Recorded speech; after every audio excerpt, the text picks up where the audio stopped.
নমস্কার, আপনারা দেখছেন রূপম টিভি। ইডি রেশন দুর্নীতি নিয়ে তল্লাশি করতে এসেছিল উত্তর 24 পরগনার সন্দেশখালীতে। সেখানে তৃণমূল নেতা শেখ শাহজাহানের বাড়ি তল্লাশি করতে এসে 3 ইডি আধিকারিক পুরোপুরিভাবে জখম হয়েছে, মাথা ফেটেছে তাদের, পালিয়েছে।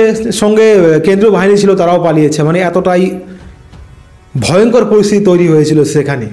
শেখ শাহজাহানের যে গুন্ডা বাহিনী ছিল তারা এমনভাবে আক্রমণ করেছে, সেখান থেকে ইডিকে পালাতে হয়েছে, জখম হয়ে পালাতে হয়েছে।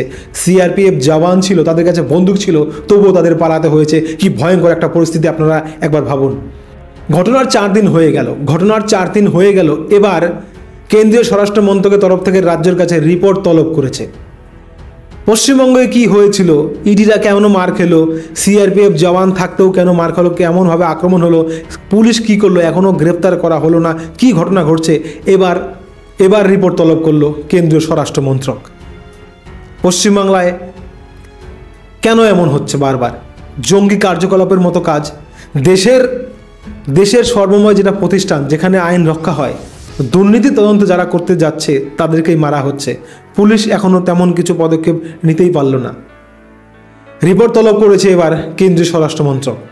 আর একটা খবর পাচ্ছি, ইডির যারা বড় সর্বময় কর্তা তারা পশ্চিমবাংলায় এসে সিজিও কমপ্লেক্সে একটা মিটিং করেছে। সেখানে সিআইএসএফ, বিএসএফ, এসএসবি সকল আধিকারিক ছিল সেখানে।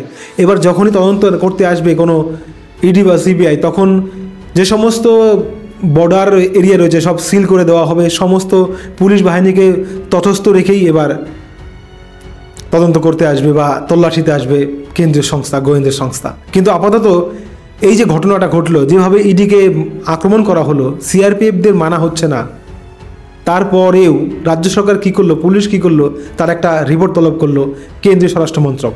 এবার দেখা যাক রাজ্য সরকার কী রিপোর্ট পাঠায়। লেজগবরে হয়ে আছে কিন্তু রাজ্য সরকার এই ঘটনাটা নিয়ে, পুলিশ পর্যন্ত। খবর ভালো লাগলে সাবস্ক্রাইব, লাইক, শেয়ার করবেন। জয় হিন্দ।